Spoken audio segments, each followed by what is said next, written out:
How's it going, everybody? My name's Antonio, and I'm on the barbecue today with Alexander Scanlon, the CEO of Barton Gold, which is an aspiring gold producer in Australia, in South Australia specifically. He's not here with us today, though, as your financial advisor. This is going to be a casual talk between just two people who you've likely never met, and just literally two guys on the internet. So, for as far as you're, as a listener or a viewer are concerned, this is going to be a general conversation that's in personal nature. So that means it's not going to include your personal financial situation. We're not going to keep that in mind because we literally don't know you. So it's also going to be a conversation that will include no financial nor professional advice of any sorts. And it's definitely not a conversation that you want to use as independent research, because it's also going to include a lot of forward-looking statements. Those are statements about uncertain events that may or may not happen in the future, and they're almost as good as a guess. So keep that in mind, and please take a minute to pause the video right now and read the full disclaimer that is on your screen right now. That's not just some disclaimer, it's an actual warning that may save you money if you read and understand it. Because the mineral exploration, development, and mining industries are among the highest risk industries out there. They're just not as easy to play as some may make it seem to be. So if you care about your money, you don't like losing it, please do more research by visiting the company's website and analyze its official filings, as well as consult a professional investment advisor before taking any of your own investment decisions in the end. That all said, as I said, Barton Gold is it's an Aussie company. It's about a $45 million Aussie dollar company at the time of recording of this video. They got about 195 million shares outstanding, and therefore a price per share of 22 Aussie cents, with a 52-week high of about 30 cents and a 52-week low of 13 cents. This is a relatively new company that got listed about 2 years ago, and it trades on the ASX under the ticker symbol BGD, where 130,000 shares have traded daily on average over the last 90 days.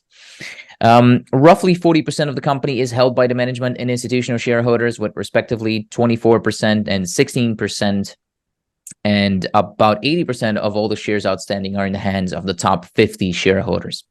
Barton's got some of the money that it raised at its IPO still in cash, and with a recent cap raise, as well as some other monetization activities that they've done over the last 2 years, they now have over 11 million Aussie dollars in hard cash, and about $3.5 million in gold concentrates. And those gold concentrates, that was an interesting one because they got them by cleaning up a mill that they own. But we'll be talking more about that mill in the later part of the video. But so, yeah, they got some gold out of there, and that's worth about $3.5 million. The company's assets are based in, as I said, Australia, specifically South Australia, which is generally an underdeveloped jurisdiction because it contains quite a lot of the gold reserves of Australia. There's, I believe, 25%, so a quarter of all the Australian gold reserves are in South Australia, so in this region here, but only 2.5% of Australia's gold production comes from that region, which is why I'm saying it's an underdeveloped jurisdiction. That's because, generally, as far as I understand it, it's because this is an IOCG. There is a big and also famous IOCG district in that province that you might be aware of from the famous Olympic Dam, which is it's a BHP mine, and so it's primarily a copper mine. There's also a bunch of byproducts though, so they produce uranium out of the Olympic Dam mine. So Australia has typically focused on those two assets, on those two commodities, copper and uranium. There's also another mine that is soon going to be put into production by Boss Resources there. That's the Honeymoon mine. So again, a copper and a uranium district, although there is a lot of gold there. Now, Barton has 3 projects in total in South Australia, covering 5,100 square kilometers, which is about 510,000 hectares, or about, that would be 1.2 million acres-ish, I assume. And they're hoping to use that ground to expand the resource and eventually become South Australia's largest independent gold producer. They're aspiring for a production of 150,000 ounces per year once they get to that point, but there's a bunch of steps that have to be completed before that we're going to be talking about.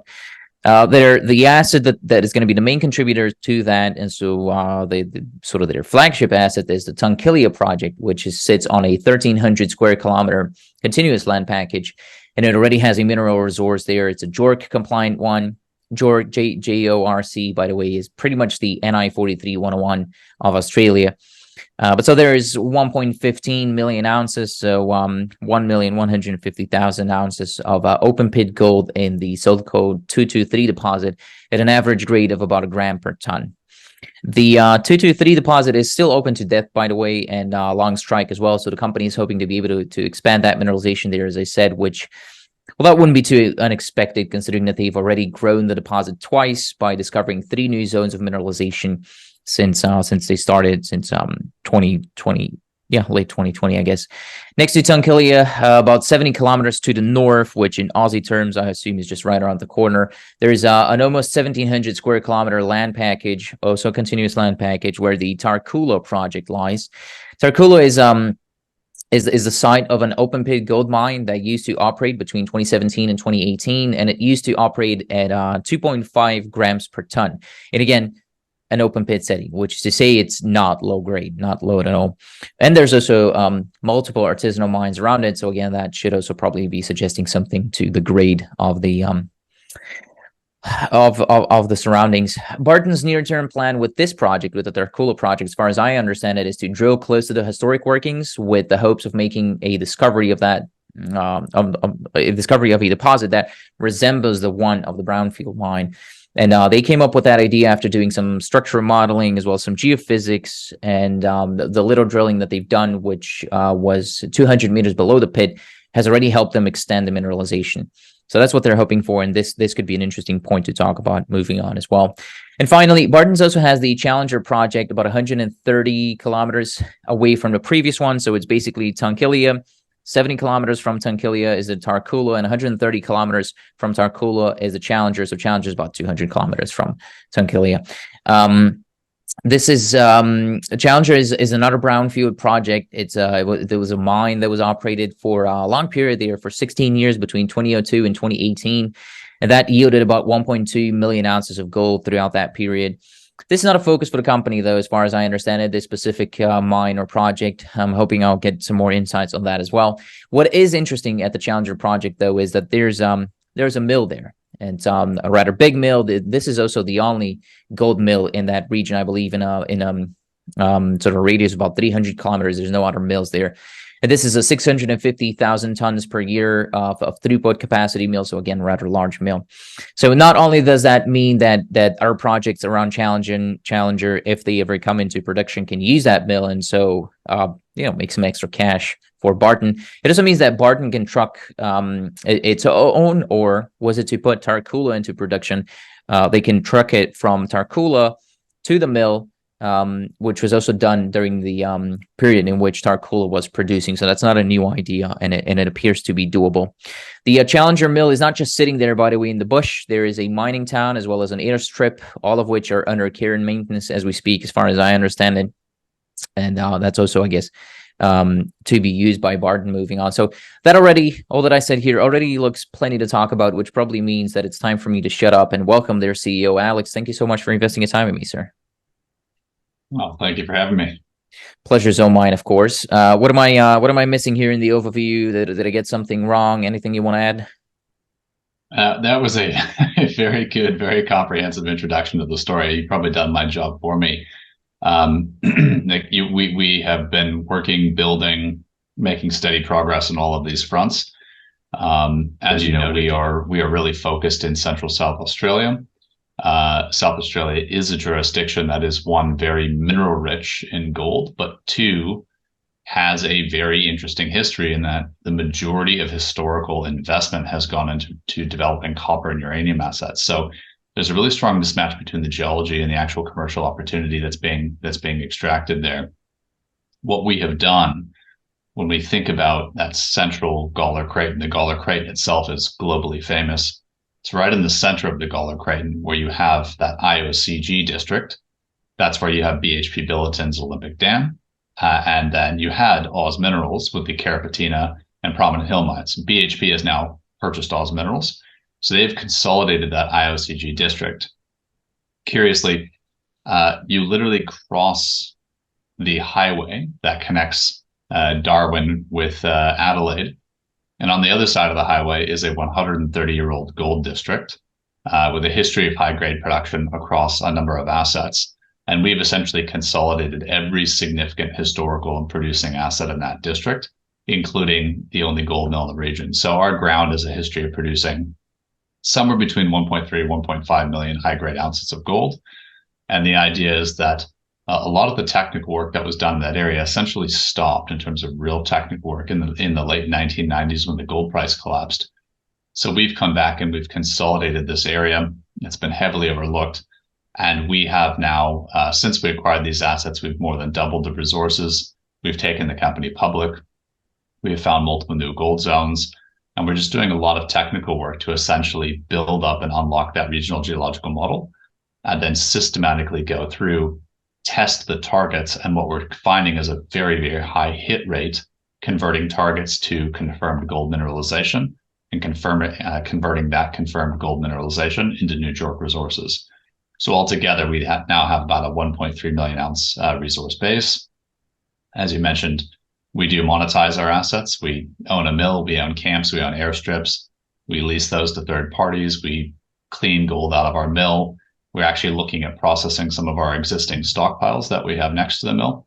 And we've been listed on the ASX for 2 years now, and we've actually also just now listed on the OTCQB, as well as the Frankfurt exchange, following very strong feedback and engagement with both North American and European investors. Okay, good stuff. Thank you for adding that. And I think it might be a good idea of what you just mentioned to sort of take it from the top, because there's a lot going on here, and maybe we can start off with the story behind each one of the assets that you got. Because when I said there's 5,100 square kilometers of land, that's, by the way, not continuous land. So again, it's in sort of in patches. But how did you even get your hands on them in the first place? Because by the surface look that I took at them, they all look interesting. You seem to see the value in them, but you're not the first one to try to look at making money out of them. So how come that why did they even land in your hands, basically, and why are you the chosen one to make them work? Well, there's a couple of different factors there. So there are three key sort of packages of land, if you will, as you noted. And what's really interesting about these assets is each of these assets has real geological scale potential unto themselves. Each of them host major systems, and they're actually three discrete systems and types of geology. So one of the reasons that's interesting is, one, each one has the potential for scale, but two, the way that these assets happen to be oriented in terms of where they sit geographically in relation to one another creates a very high degree of optionality between them because of the complementary or different geological types. So we have at Tarcoola a bunch of shallow, high-grade, narrow vein quartz-hosted gold that can be dug out of sort of very shallow operations, and then complement a large-scale bulk open pit operation at Tunkillia, and that's what we're targeting there, where we have that 1.15 million ounce and we think growing deposit. And the reason that's so attractive is because you can use very large, very efficient bulk open pit operations at Tunkillia, and then Tarcoola, being 70 kilometers away, is essentially just a high-grade feeder satellite. Now, the other thing that makes that interesting is that Tarcoola, being closer to our existing mill, has processed its material through that mill before. So in 2017 and 2018, high-grade material was going from Tarcoola to that central Gawler mill. In 2018, the average grade was around 3.8 gram per ton. So Tarcoola is, in the one hand, a stage one development opportunity using existing infrastructure. We don't need to spend $200 million building a mill and permitting a mill. Stage one operating opportunity with shallow high-grade ore to then start producing, say, 40, 50, 60,000 ounces per annum. And then you use that cash flow to expand into stage two, which is where you then go into Tunkillia and target expansion to, say, 150,000 ounces per annum. So that's what's really interesting about the layout of the assets there. You know, the history of the assets and why what we're doing is different and how we're doing it. These assets have never been owned completely in the hands of one person who had an aggregate view or an aggregate strategy to leveraging these assets one off the other. So there was a prior developer and operator who owned these assets and ended up going into administration, but they were essentially running the Challenger underground mine, which, as you mentioned, we do own. They were running that with a focus on that being their primary area of interest. And that mine is very interesting. The geology kind of goes to the center of the earth as far as we know. as you noted, historically about 1.2 million ounces were produced, but it is deeper, more complex underground geology. And we prefer to focus on bulk open pittable mineralization because it is faster, easier, cheaper, and safer to explore for, discover, and mine. And mining operations really are little more than the volumetric efficiencies of blasting and lifting and moving and processing materials. So there are serious advantages available to you in bulk open pit operations. And we're the first people to take these assets together with that mentality and then now actually invest tens of millions of dollars into unlocking the geological potential of the regional models. So actually going for the scale necessary to actually convert that into an attractive economic proposition. So, long story short, it's a different approach, and we're doing it at a time when gold prices are much, much stronger, and we're doing it with a methodology that we think will be much lower cost and therefore higher profit. Okay, but is it gold prices that made Tunkillia now? Because Tunkillia was discovered 30 years ago, and nobody's really. It was discovered in 1996. Yeah, 1996. Okay, yeah, so not 30 years ago. I was also discovered in 1996, 1995 actually. Yeah, close to 30 years ago. Yeah. No, so that's kind of scary to me because I'm approaching that. But anyways, why hasn't anybody made it work? Was it really the gold price?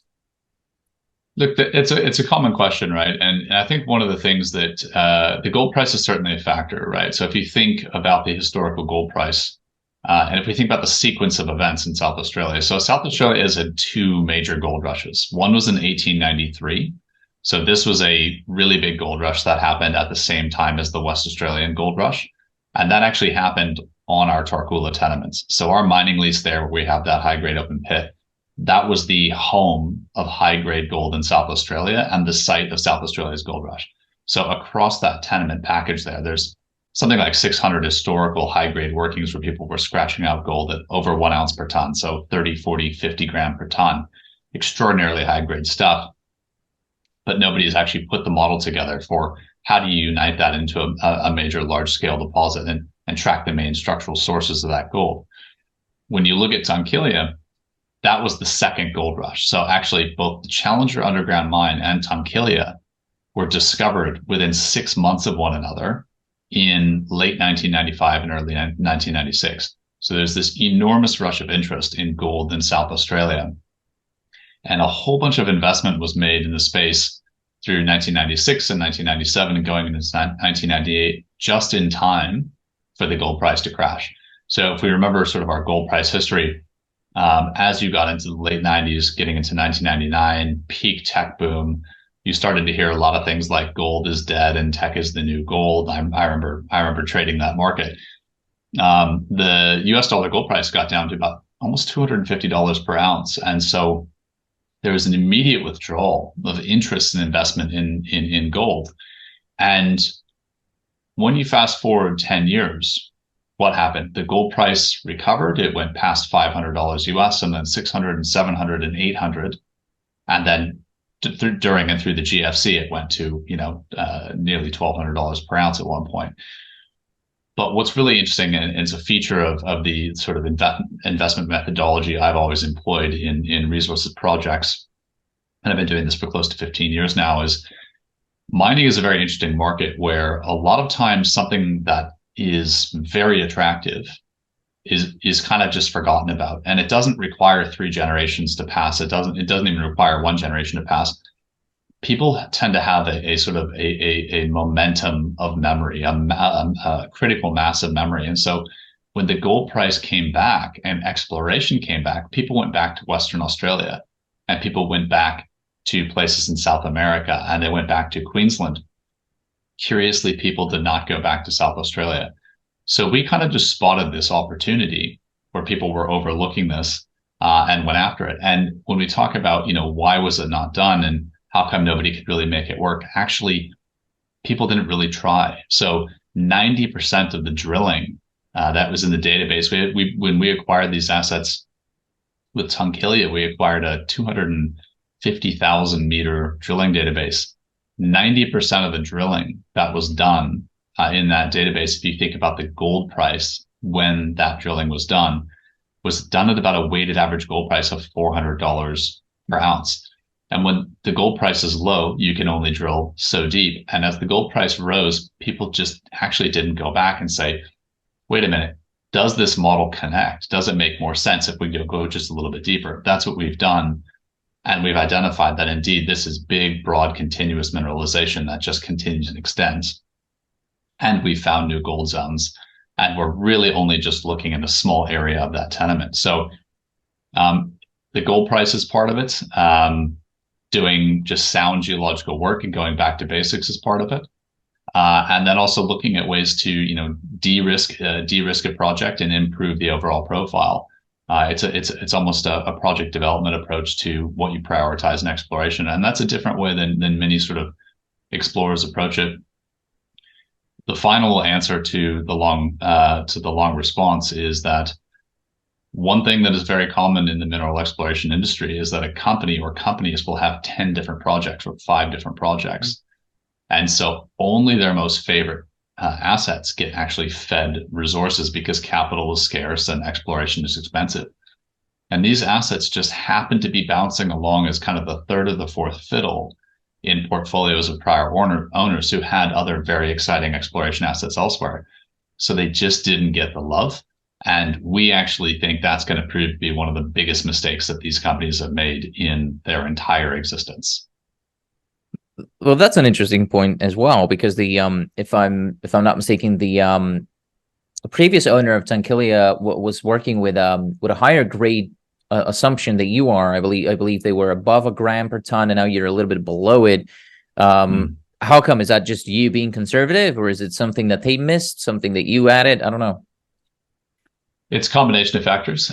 So they were looking really at a much smaller view of the geology there. And they were looking, they hadn't actually expanded it along strike into depth. And so what we've demonstrated is a continuity of that mineralization.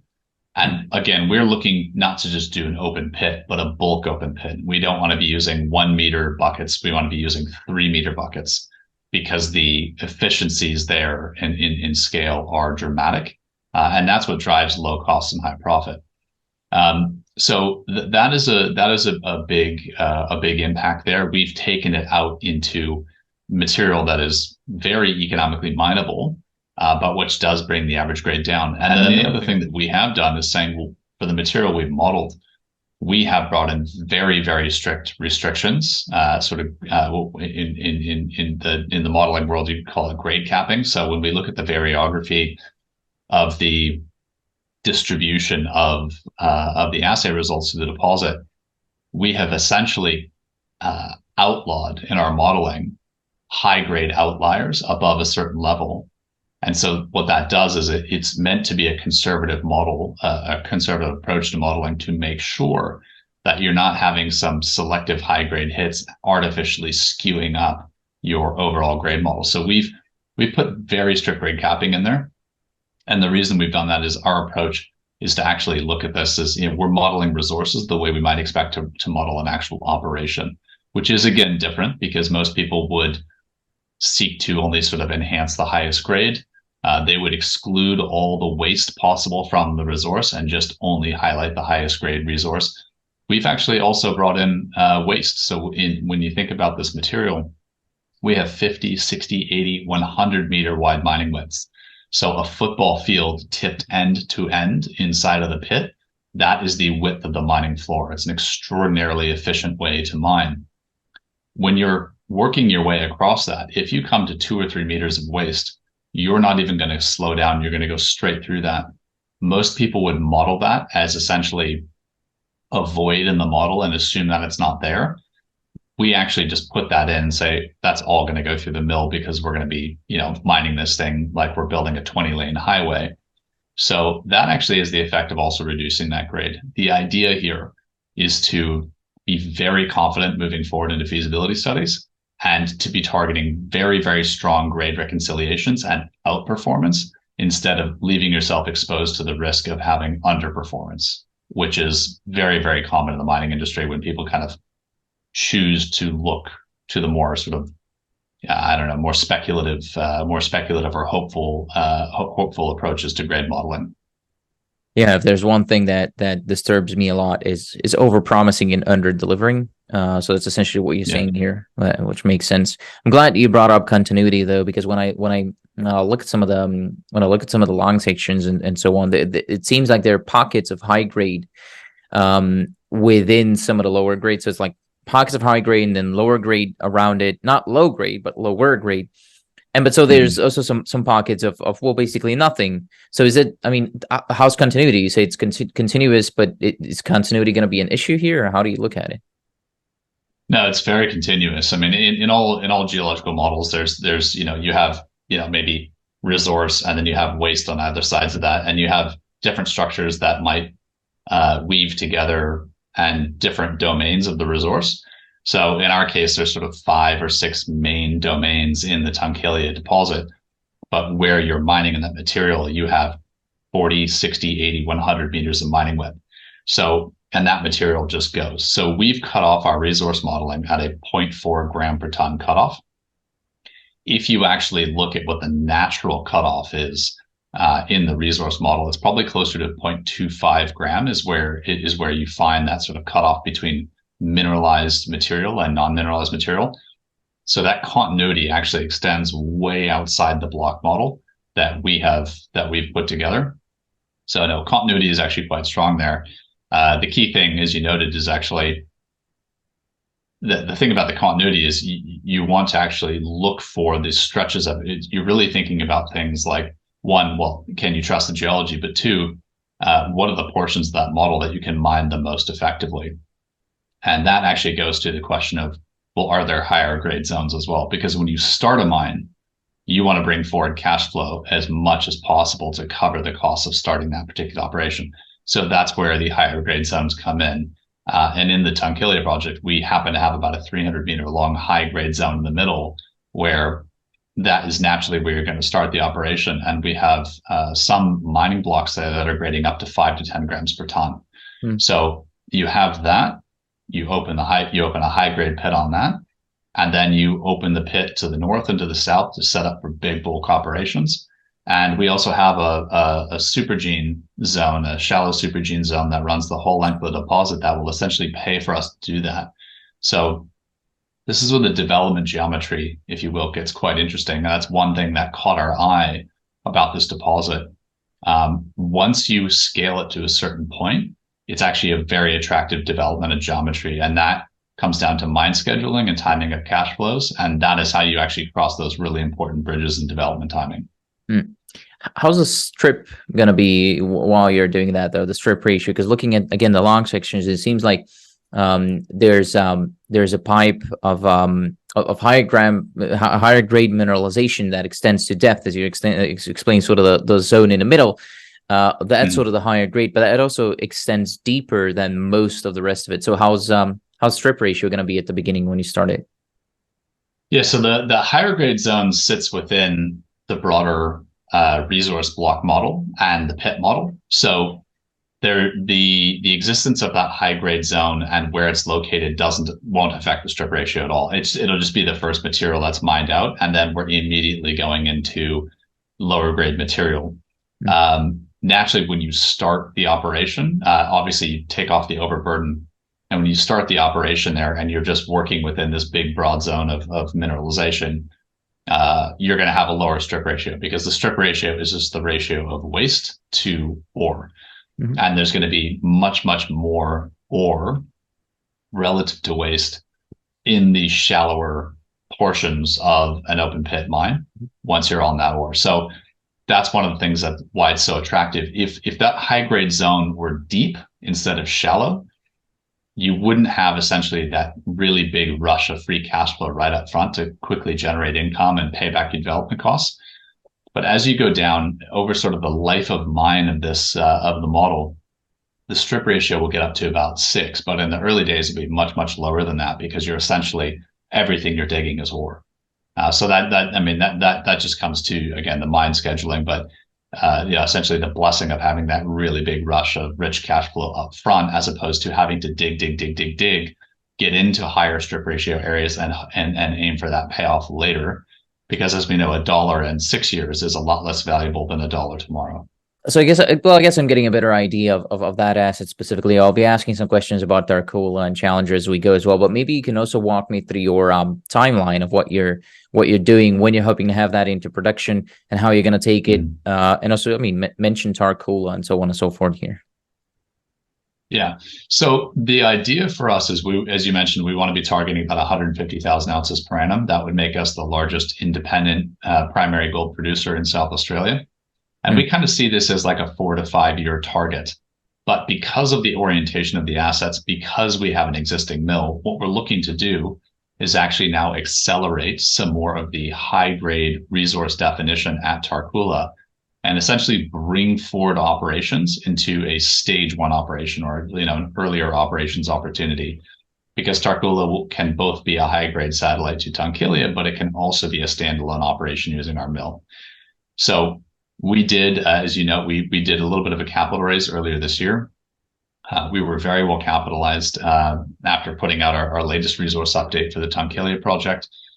We had a number of very well-known resource investing institutions approach us. These were North American institutions, European and Asian and Australian institutions. And they said, look, we really like what you guys are doing. We like the platform. We like the purpose. We like the progress. We like the really strong treasury management. You're going to look after our funds. How can we become a part of the story? And by the way, if we could come into the register, we could provide a bit of additional capital to accelerate these stage one exploration works. So we did that in June, and we have just now actually completed a high resolution seismic program with one of the world's leading hard rock seismic groups called HiSeis over that Tarcoola area there, where we've identified about a 15-kilometer long zone of what we think are going to be repeats of the high grade structure that created the existing high grade mine. So what we're pursuing is a model of not only generating a cluster of high grade open pits around that existing mine, but potentially a cluster of clusters where several of these other repeating structures come to surface. And where these structures, where we've identified that they come to surface, they actually point like arrows directly at targets that we had already identified as being highly prospective for repeats here. So the idea is we're processing all that seismic data now. We're going to be continuing to grow the Tunkillia deposit. We're going to be looking to convert a high-grade gold zone on the existing Tarcoola open pit into JORC Resources. And then we're also going to go across later this year and early next and test a number of potential structures for repeats of that high-grade pit. And if we can do that and demonstrate that there is repeats of that high-grade mineralization, we will continue to accelerate resource definition on those and then essentially bring up a base of resources during 2024 that we can think about turning on in 2025. And while we're doing all of this, we'll be looking also at processing some of our existing stockpiles. So the idea is actually to start producing a few thousand ounces of gold during 2024, get into, hopefully get back into a normal mining operations in 2025, target 40, 50,000 ounces per annum, be generating 40 or $50 million in free cash flow, and then grow into Tunkillia 2 years later and target 150,000 ounces per annum. Okay, and then you have about $11 million in cash right now, which is a lot of money, but it's also not a lot of money when you're building a mine. So how far up that process is the money that you have right now going to take you? Correct. Well, I think one thing to remember is there's two things that are very expensive when you want to start mining and processing gold. And one is the mine for the mining, and two is the plant for the processing. At Tarcoola, we have a high-grade open pit mine, and we have a mill. So two of the most expensive things we already have. And if we can convert a strong mining model on that existing open pit, so we have we found a gold zone called Perseverance West, which is right behind the southern wall of the pit. If we can model that into a really efficient operation, we already have a brownfields mine that is literally a walk-up operating restart. And then we are trucking that along proven logistics route to put it through a plant with proven metallurgical recoveries of this material at around 93, 94%, which is very, very high. And it's a fully permitted mill that would be a matter of weeks and a few months to basically recommission the mill. So we are kind of 2 to 3 years of permitting and 150 to $200 million in cost ahead of anybody else who doesn't have a mining lease, doesn't have a built mine, doesn't have a built mill, and doesn't have the permits required to operate that mill. So that's what allows us to take the step from A to B. So from 0 to say 40 or 50,000 ounces with much, much lower risk and much faster, but then also to use that to generate cash flow and unlock the second step to stage 2. So the whole thing, the existing infrastructure, that mill not only unlocks stage 1, it unlocks stage 2 because it pays for stage 2. And that is what's really unique about this proposition. Most mills, even when people have old mills, they need to be completely rebuilt, $50 and $80 million refurbishments. We think ours will take us something about $5 to $10 million Australian to do that.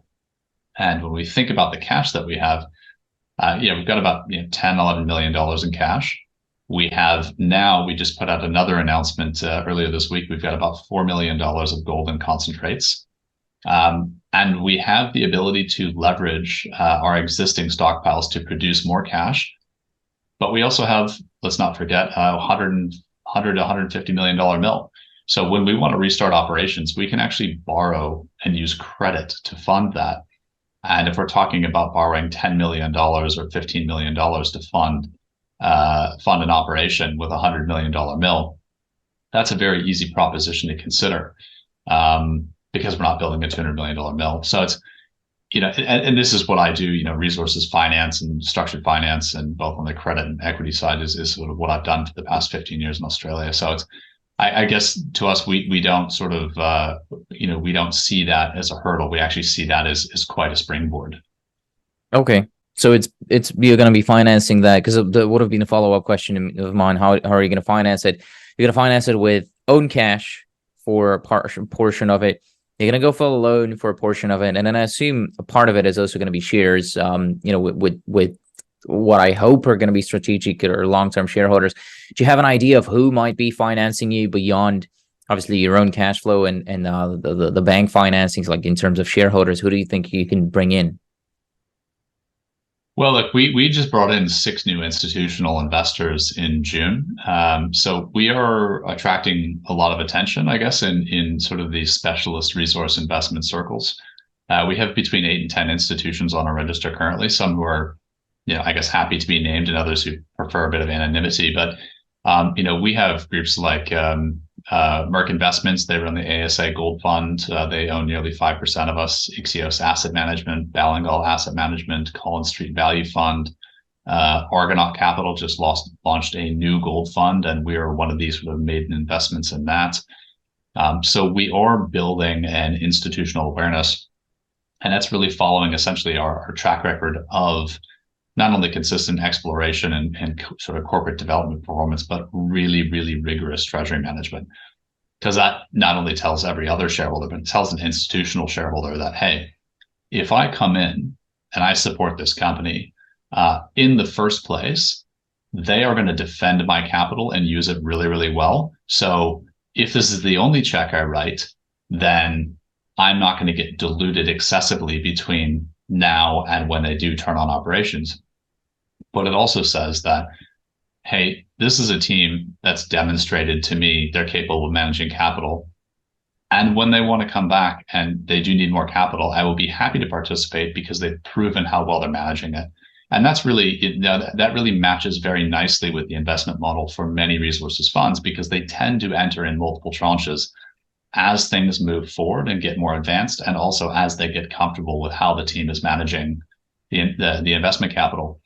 And I can tell you, when we put out our resource upgrade, we had a number of these funds that approached us and said, not, hey, I'm interested in the resource upgrade. What they said was, we have been watching you for 18 months very carefully, and we like what you do. So there's already a track record there. That's converting into institutions joining us. We talk to institutions all the time. We talk to potential strategic partners all the time. We have some ideas about who we'd like to emulate, what projects we'd like to emulate. But, in terms of sources of capital, it's not just equity, it's not just strategic partners, it's not just bank debt. We have relationships with commodities traders, so concentrates traders, all sorts of structured credit providers, family offices. So again, sort of that is my background coming from sort of the private investment space and financing space in the resources sector. So we're sort of very well banked internally in terms of these relationships and a lot of experience actually doing these types of financings. Let's see what's next. Actually, we didn't talk about cost of production, and it's going to make sense why I'm asking that right now in a few minutes. But what is sort of the what sort of cost of production are you targeting here? Yeah, so that'll vary obviously depending on the type of material that you're mining and also the type of geology that you're mining. But again, we are aiming, as a general principle, we're aiming for open pit mining. So I can't say what we think the cost of production is going to be because we haven't done updated studies on these particular assets. That's something that we're going to start doing as we continue growing them. But I think looking back, we can look back at public records, even with sort of historical high grade production at Tarcoola.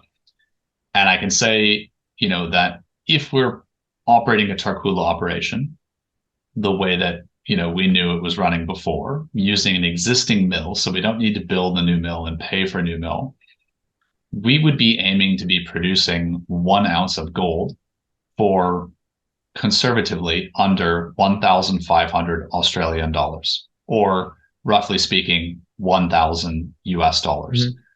So in a current gold price environment of, let's say, approximately $2,000 per ounce or $1,900 US per ounce, you'd be looking to hopefully make a gross margin of $900 per ounce. And that actually puts you among the more profitable gold producing operations in the world. So if you're doing that over 40, 50, 60,000 ounces per annum, you could be generating 35, 50, $60 million in free cash flow. Again, most mining companies would be taking that $60 million in free cash flow and cutting it by 60% because they're paying back the mill. But we don't have to pay back the mill. We get to keep that and reinvest that. When we think about, we're going to reinvest that in an expansion to Tunkillia. Now, Tunkillia is where you're aiming to actually get even better costs of operation, or, all-in sustaining costs. And the reason is you go from smaller scale selective mining on high grade material to, we'll be starting on a higher grade area at Tunkillia, but big bulk efficient mining operations. So this is like highway building scale equipment. You're clearing for a 10-lane highway, super efficient blasts, super efficient bucket movements. And you are looking to essentially bring your unit operating costs, your cost per bank cubic meter, down as far as possible. Cost compression on a volumetric unit basis is how you generate high profits, because it's what does it cost you to blast it, lift it, move it, and process it. And basically the cost between the dirt in the ground and gold coming out the back of a mill. And if you look at the operating costs of these style of operation, I can give you one example that we sort of see ourselves modeling Tunkillia after. There's a group called Capricorn Metals listed on the ASX as well. The ticker symbol is CMM, so Charlie Mike, if anybody wants to look it up. These guys are kind of, the gods of bulk open pit 1 gram gold mining in Australia. This is a team that have developed 3 1-gram ore bodies. And each time they develop a 1-gram ore body, it becomes Australia's lowest cost gold producer, not the lowest cost 1-gram ore body producer. It becomes the country's lowest cost gold producer. In Australia, people tend to think of gold mining as deep underground, high grade mining. But it's really hard to get efficiencies of scale in an underground unless you have multiple portals. And that's extremely expensive. You can spend $1 billion on capital development. But these guys have gone and built this model that they sort of rinse and repeat, and they do it beautifully. But they are for $35 per ton of material. It is coming out of the ground, getting carried, put through a plant, and pouring a bar of gold. And that is, including their administrative costs. In a small mine, $35 might represent your processing cost in the mill alone. So that really illustrates the economies of scale in a big bulk open pit. So when we think about Tunkillia, we transfer down from Tarcoola to Tunkillia. The Capricorn are mining their Karlawinda asset. It's an asset that looked, we think, like ours when they bought it. Theirs was a 600,000 ounce asset when they bought it. Then they grew to 900,000 ounce and 1.1 and 1.3 and 1.5. We have followed a similar progression. But they are producing 1 ounce of gold there for $1,250 Australian on an all-in sustaining cost basis. So $800 to $850 US. They are among the lowest cost gold producers for a gold-only mine in the world, and they are consistently either the number one or number two in terms of profitability in Australia. So that is what we're aiming for, is to emulate that model. But if we are producing below $1,500 Australian or $1,000 US, that's an exceptionally strong outcome, and we think that these assets have the ability to do that. So why I ask you, because I want to crunch some numbers here. Because at the top, best case, you hope to produce, as you said, 150,000 ounces a year. Let's call it $2,000 an ounce that you would be selling those at. That's $300 million in revenue, right? How much do you think the mill would bring in cash flow if, again, assuming best case scenario, there's a bunch of other smaller deposits around you and they want to use your mill? How much could that bring in cash? Well, look, I mean, if our existing mill, so I should say, when we hope to be producing 150,000 ounces per annum, that would be going through a new mill that we would put right next to Tunkillia. Okay. That would open up our existing mill to look at toll milling. So, we could potentially be generating $25 or $30 million a year in profits just from toll milling with our existing mill.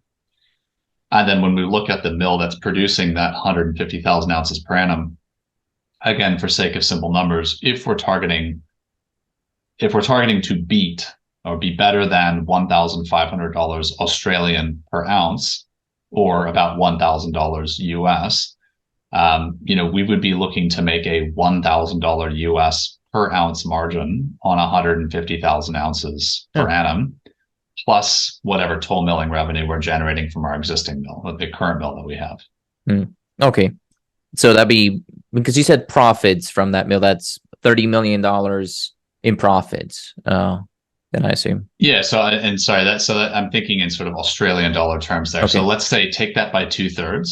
Yeah. And call that a US dollar equivalent. So maybe you're generating $20 million in free cash flow from toll milling from your existing mill. And then at 150,000 ounces per annum from your new mill, which is taking the combined feed of both Tunkillia and Tarcoola, if you're earning $1,000 per ounce, that's 150 million. You could have a combined gross free cash flow of around $170 million. Right. So that was sort of what I was going to. So 320 would be revenue, and then all the costs and so on and so forth. Are you accounting for G&A when you talk to me about the cost of production? Because I know Canadian companies don't like doing that. So yeah. We'll reserve comment on that. But so when we talk about that, we're saying all-in sustaining costs. So like the absolute everything cost of producing gold. Yeah, it's funny how like the term is all in sustaining cost, but it's like almost never all in. And so then you have to say, okay, this is the last, like uber last, all everything in. It's like, okay. Yeah. But anyways, I get it. Thank you for where I find people tend to play with that a little bit is their definition of cash costs, and you'll find people selectively using definitions of C1 versus C2 versus C3. And they'll move administrative expenses out. So, I mean, even if, we would be aiming to achieve an all-in cost plus administrative expenses of around $1,500 Australian. Okay. Well, so why I'm bringing that is because let's maybe discount that. So 170 million in free cash flow that you're talking about here. And this is very much forward-looking, just for everybody listening and watching. This is the forward-looking statements that I was referring to at the beginning. This is very much sort of napkin, back of the envelope, basically toilet paper math that I'm doing here. But so if let's take maybe 20% off of that. So you take 34 million off of that, and then you're left with $136 million in free cash flow after like a 20% discount, just to be as conservative as Texas. And that would leave us with well, $136 million in cash per year. That's US. For what is it, 8 years that you're planning to keep that production on? And then at the same time, we want to maintain, we want to sort of maintain an 8-year mine life, but we do think the geology of this will carry. And so we're hoping to actually have a much longer mine life than that. But you can start with that assumption. That's what we're aiming for. Okay. So it's 136 US. Current market cap is 45, which is like, will that be 30-ish US then, I assume? Yeah, 45 would be about 30 US. Yeah, current exchange rates. Yeah. So your market cap is about 6 times lower than the cash flow, than the annual cash flow that you're hoping to generate within 4 to 5 years. It's be about about 1 quarter, right? So if we say our current market cap is 30 US and we're aiming to generate around 136, as you say, it's a little under four times, 4 times, less, if you will. Right. So that, about 4.5 times. Okay, yeah, that's right. So off the top of my head, if I can do this off the top of my head, just talking to you right now, basically a goldfish can do it. But the market is not seeing you, and you're trading it again in that market. How come? Like, well, why is the market not seeing this? Look, I mean, it's been a very difficult market for gold securities for the past couple of years, as I'm sure you know. So, things fall out of favor. And right now, gold is out of favor. And it's interesting. It's, one of the interesting, probably good reason to be having this conversation is gold is effectively trading at weighted average all-time highs. And yet gold securities are trading as though gold is at weighted average all-time lows. So there's a disconnect in the market. And that will change at some point. It always does. The market moves in cycles. And, our focus is being positioned to capitalize on that change in attention and sentiment. The gold price doesn't need to run for our assets to be very successful. We happen to have a bullish long-term view on gold. I'm a macroeconomist by background. We made a decision 7 years ago to take a very large allocation in gold, and we built Barton Gold around that premise because of that macro view. But, the market right now just isn't valuing gold companies. It just is what it is. It's not, it's not I guess a sort of a rewarding proposition. But that said, when you compare us versus our peers, and we track a peer set of about 40 companies, and this is for, our own long-term performance incentives, but just also to know how we're going. We are considerably outperforming our peers in the market. We are outperforming the VanEck Junior Producers Index. So this VanEck Junior Producers Index is a collection of multi-billion-dollar gold producers, and our share price performance has outperformed that, right? So we feel pretty good about that. Obviously, we would like to be outperforming on a market that's moving to the upside, but we're focused on doing the right work, moving these assets to the point where they can be commercialized, particularly when sentiment turns. And when sentiment turns, we're going to be on the front of that wave, having done really good work and having earned the attention and support of some very good institutional investors like we just have. We're going to be on the front of that wave instead of paddling wildly behind it like most of the market does every time there's a new trend. So, we would love to be valued perhaps more appropriately. But I think that this is one reason why we focus so hard on defending shareholder value. We've been listed for 2 years. Most listed companies are doing a deeply dilutive, highly discounted raise every 6 months. We didn't do our first capital raise until 2 years after we IPO'd. And that was only dilutive to about 7%. And we did that at a 5% discount when everybody else is doing discounts at 25% discounts. And that's because of the track record of our performance and the reputation that we built. People wanted to be a part of the story. They wanted to buy the story. They wanted to buy the opportunity. They weren't just buying a discount. So I think the market is rewarding us, but it's just not a rewarding market, if that makes sense. Sure. And you're an Aussie company on top of that, so you didn't have to give them like 5-year 2 warrants or something per per share that you issued. That's actually become quite common here now. Yeah. So the typical capital raise now is if you're a junior gold company, a junior producer, explorer, whatever, 20 to 30% discount on the last traded price plus a stapled warrant. Okay. The day before we froze our trading and announced our placement, a very well-known explorer who's been a market darling of institutional funds for years, they announced a $10 million placement at a 25% discount with, I think, a one half attaching warrant. So the next day we raised money at a 5% discount with no warrants. So again, that's a very, very strong endorsement of our proposition when you consider that these were, again, very sophisticated funds, people who know the market, people know us, and they're basically saying like we are buying the performance, we're buying the proposition and the story. We're not just buying a 25% discount so we can market to market and be up 35% the next day. But also volumes on the ASX just seem to have picked up relative to what's happening in the TSX is just sitting at all-time lows in terms of volumes, and it's ticking lower and lower every week in volume. So eventually there's going to be no volume at all. But the ASX seems to have started ticking back up. Are you seeing the same thing, or am I imagining it? No, look, I think you're right. We did notice that. So we've been watching this as well internally. We sort of track some of these things. We want to know what's going on.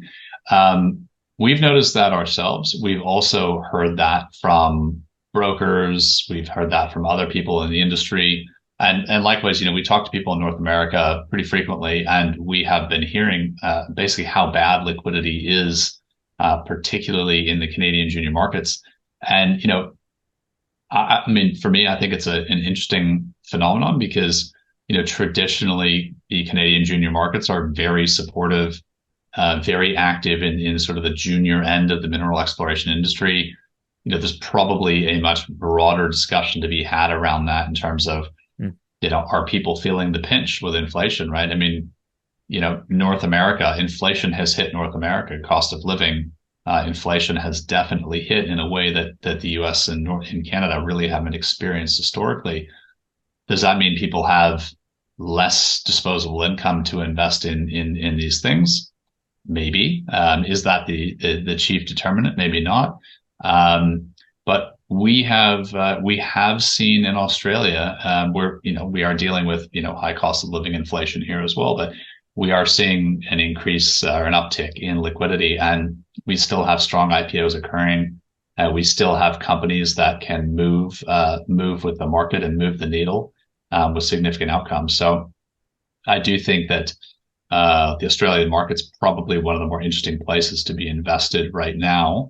If you have an interactive brokers style account or IG markets where you can be sitting in Western Europe or North America, South America, but you can trade all markets. I think it's a pretty interesting proposition. I tend to agree, and it's again, this is probably a discussion in and of itself that we might want to have, because I see that you know your stuff.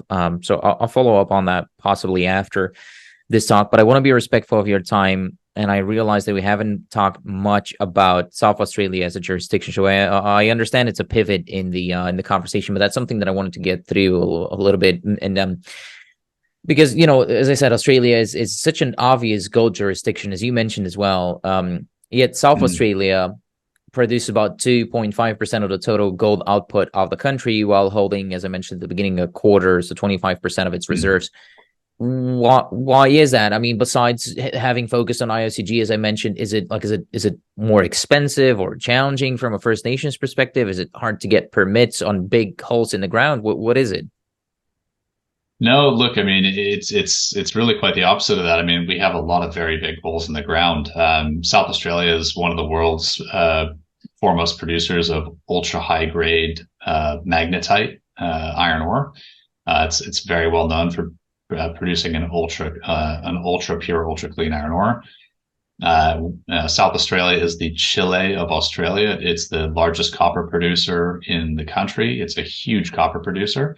And it is one of the largest uranium producing districts in the world. So again, we think it's really an interesting, it's a confluence of events where, we talked about the fact that the gold price crashed. And so there was sort of a gold rush, and then it kind of lost steam very quickly.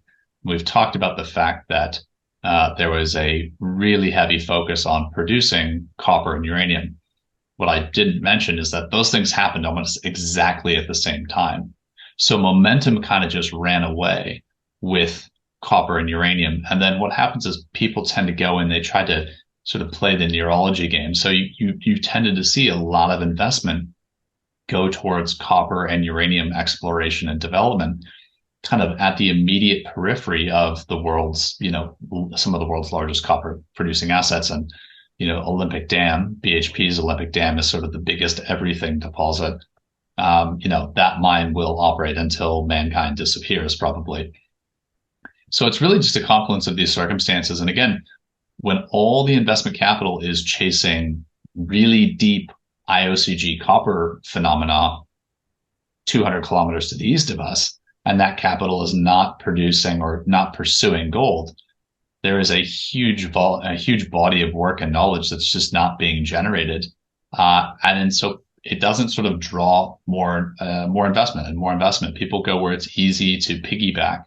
So we've kind of taken the view that this is an opportunity to grab huge data sets, grab those, clean them up, go back to the raw data, bring in new technology. We've done new ultra high resolution seismic and gravity and aeromagnetics. And essentially we've fast forwarded the geological region of the geological understanding of that region by about 30 years now.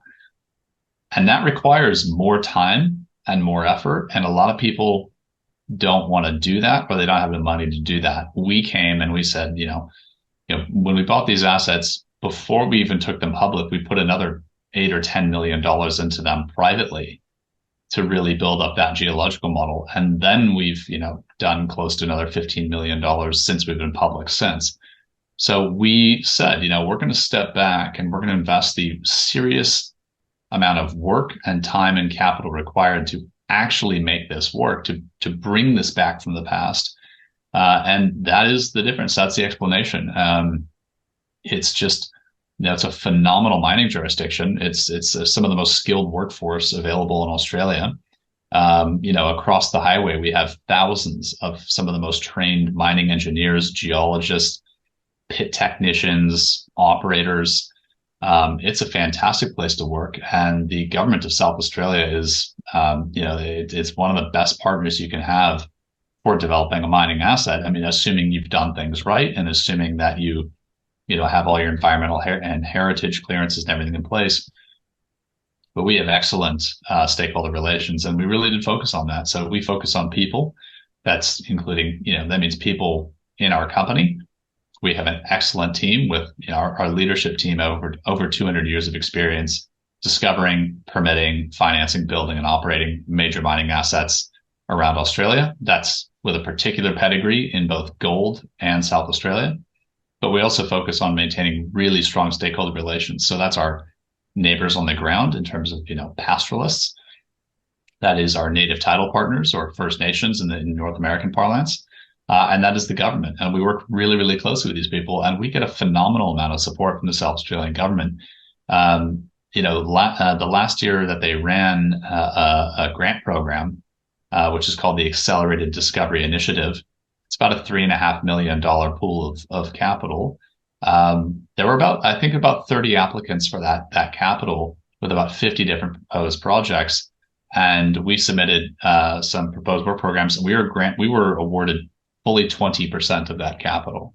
So they're very supportive of our methodology. They're very supportive of an R&D led initiative to accelerate the region. And we are working to sort of be their gold champion in the Central Gawler Craton. And it's a great place to be an explorer developer. So at the beginning of the video, I sort of mentioned that that the mining and exploration space is among the highest risk sectors, but like, but by what you're saying here, people may think, okay, but where's this risk? So you're gonna have to help me prove myself right. What is a risk? What is something that keeps you up at night or worries you at least a little bit when it comes down to putting this, getting this plan into fruition? Yeah, like there's sort of three key risks that I see. Set aside financing risk. Let's set aside the financing risk because that's a bridge that all mining projects have to cross if they're going to go into operations, right? There's sort of three key risks that I see as an investor that I have really focused on trying to mitigate as much as we can. So one is geology risk, right? And that's something that nobody can control. So whatever you hope for, geology is going to do what geology is going to do. Now you can learn a model over time and build a model over time, but that's why it's better to start with something where you've got a lot of existing data. And that was partly our strategy there, right? Two is allocation of capital risk. How are you spending your money? How much work are you doing before to make sure that you're aiming your work very well and you're doing the right kind of work? Because what you will often see done, and I differ in my opinions on this versus some other people, and there's a whole range of ways that people look at this, is there are some people who think very carefully about where they aim and they have a very high hit rate. And that is where we sit. We have an extraordinarily high hit rate for sort of, finding structure and finding gold when we decide to put a drill hole down. And there are a lot of other people who will basically say, my strategy is to spend as much money as I can, drilling as many holes as I can quickly, kind of Yosemite Sam, fire into the ground wildly. It's perhaps an unfair characterization, but put a lot of holes down, see if I find something. And if I find something, I'll go raise more money and I'll zone in on that. The problem with that is you could end up drilling 400 zeros in terms of drill holes and hit one. Right now, you might make a major discovery, but the probability of that is extremely low doing it that way. So the way that people allocate capital is often, in my estimation, fatal because they raise and spend $5 million over and over and over, and they wipe out their shareholders, and people lose faith in the way that capital is allocated. The third thing, which is a very big mistake, which does happen, and sometimes it's not a mistake, it's just an accident, is even when you have your resource and you want to take the risk of trying to cross that capital drawbridge, right? Raising capital to develop the asset. Even when you have that resource, you need to really understand that geology and really understand the metallurgy, because it is very common that people go and build a mill and they start mining and then they realize they didn't understand either the geology or the metallurgy. And instead of recovering, 93% of a 1.3 gram per ton ore body, it turns out they're only recovering 84% of a 1 gram ore body. And that is the difference between being profitable and going bankrupt instantly. And we've seen that happen to a number of companies who, were kind of relying on the model as it was presented to them historically, and they carried it on and on and on. The way that we deal with that is we go back to first principles. When we bought this whole area, we took all the raw data. We basically threw away all the models. We took all the raw data and we remodeled everything from first principles and said, what do we believe based upon the actual data, as opposed to let's take somebody else's interpretation. Had we done that, we would not have thought that Tunkillia had the potential that it has. Instead, we've more than doubled the resource, and we've identified 3 new gold zones that we are also aiming to turn into resources, right? So we think that could end up being a multi-million ounce asset, where before somebody said, oh, it's 500,000 ounces and it's not really that interesting. We think that was very, very wrong. And the raw data is what showed us that. We spotted, back in 2017, we spotted the high grade zone in the raw data, and it wasn't being modeled as presented publicly. And so we modeled that, we drilled it, we validated it. And indeed, now we've got a high grade zone in the middle of that deposit. And that completely changes the development proposition of that deposit. And we think that's going to become a multi-million ounce resource base. So it's really district scale potential with some really sweet spot in the middle. And that all came out of essentially throwing away everybody else's conclusions and assumptions and going back to the raw data. So that's what's really important there. So those three things are where we sort of see things really trip up. And, our approach to all of this is not to kind of try to create some enormous unachievable goal. We're going to produce 1 million ounces per annum, but the probability of success is 1%. The expected value of that is 1% of that target value. We are looking for achievable, realistic, practical outcomes supported by the data, and then focused on mitigating the risks, cutting away the risk of getting from here to there. That is how you get a higher expected value.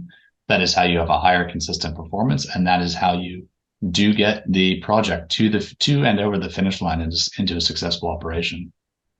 Seems to me like you have a very good plan, and you're communicating that very, very thoroughly. So I like that as well. I'm all out of question for now, but I think there's lots to talk about here. So I'm hoping we can further our discussion at another time. But yeah, again, I want to be respectful of your time. So is there something that you came here hoping to talk about, but I'm failing to bring up?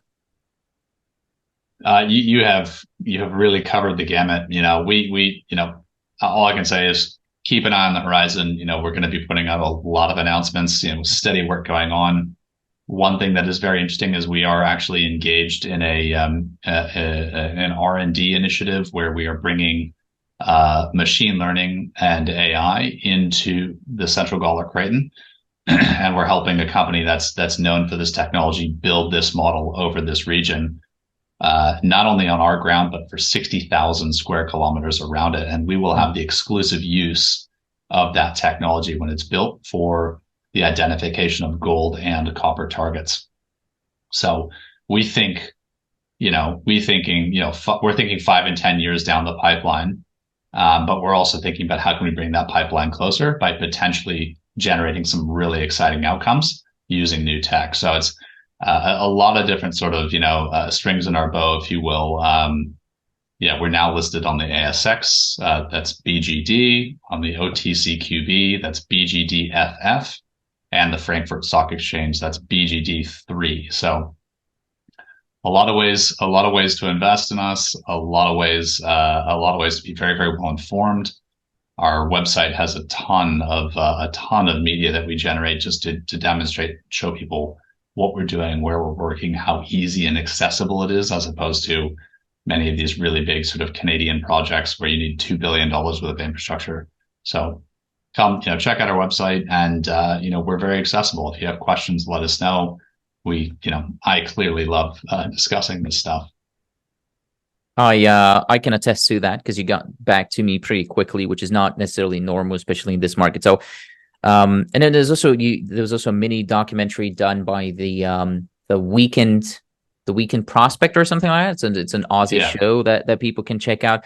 I'll leave the contact information on the screen right now. If somebody wants to contact you, they can contact you, or if somebody wants to go through me, I'm also happy to make that link so they can send me an email to Antonio@ceobarbecue.com. I'm very responsive as well. So yeah, Alex, thank you so much for investing your time with me today.